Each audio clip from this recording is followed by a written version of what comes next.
Hello movie fans on YouTube. I am Torstein from Cinema Terror, and today I have another movie to talk about that I saw at the Ramaskrik Film Festival. The trailer promised a film that deals with a VHS collector, so of course I was already intrigued just by that alone. But does the film have more than just a nostalgia trip to offer? Well, let's find out. Here's my review of Videoman. En del bygger hus. Vi kan ju bygga varandra. Meet Ennio Midena. He's an avid videotape collector and can brag about running the most successful video store in Stockholm during the glorious 80s and 90s. Times are harder for him today as a divorced middle-aged man, and he is now facing eviction from his home, which also functions as his underground VHS rental store and storage. It seems like he finally gets a break when he meets Simone, a lonely middle-aged woman who is struggling with her own lack of happiness. She is getting rid of a small case of VHS tapes, and Ennio quickly spots the rare Video Invest release of Lucio Fulci's Zombie. Shortly after he makes this scoop, he is contacted by the infamous collector known by the nickname of Faceless. She gives him an offer for the tape that can get him back on his feet, but shortly after the deal is arranged, the tape goes missing. So, basically the running story of Videoman is Ennio trying to hunt down his missing zombie tape. This does provide us of some hilarious absurdity as he's going to some extreme measures to chase it down. We meet some fun side characters along the way, and this hunt gives room for some well-written comedy. But the true gift of this film is the pleasant surprise that it is filled with heart. What the movie is really about is not the VHS tapes or our nostalgic feelings towards them specifically, but rather about obsession in general and the effect that can occur if a person is not able to balance it and not let it overtake your entire life.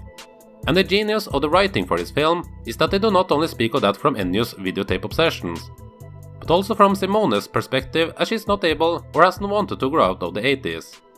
She misses that decade where she was young and popular, and this has been equally as damaging to her as the videotapes has been for Ennio. It's all topics that are very easy to relate to if you're 30 years old or older, because you aren't really a grown-up during your 20s. You're still young, allowed to make mistakes and act out, but when you go over that 30-year mark, then things become a bit different. The movie raises a lot of questions for me and made me also think about my own life as a single 35-year-old man who does spend quite a big amount of my day either watching movies, making videos about them, or reading about them.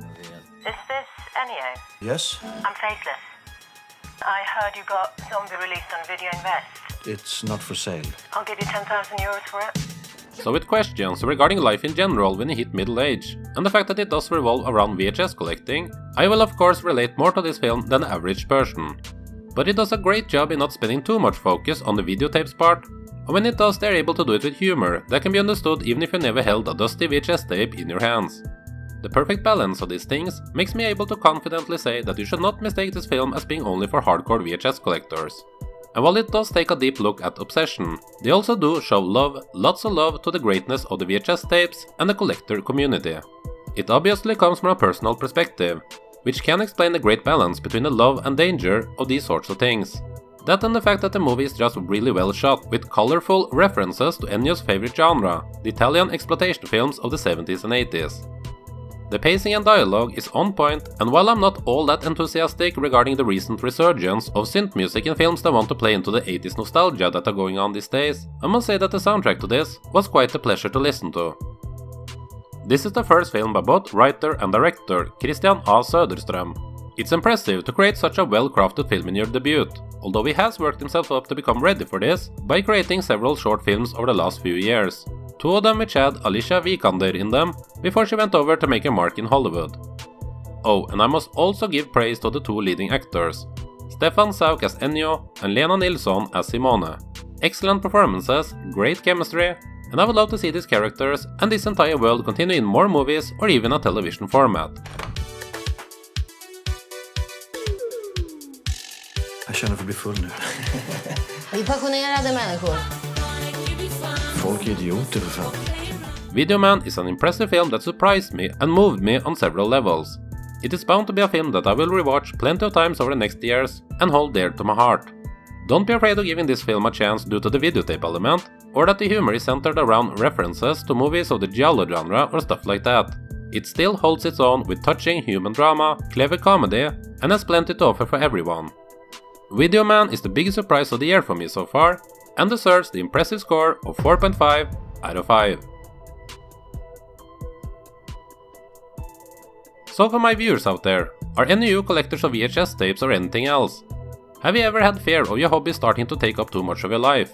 Let me know about it in the comment section below. And if you happen to be new to my channel, then make sure to subscribe to keep up with my future videos. As always, I'm very thankful for you taking your time to listen to my broken English, and I hope you'll soon be back for more here on Cinema Terror. Thank you.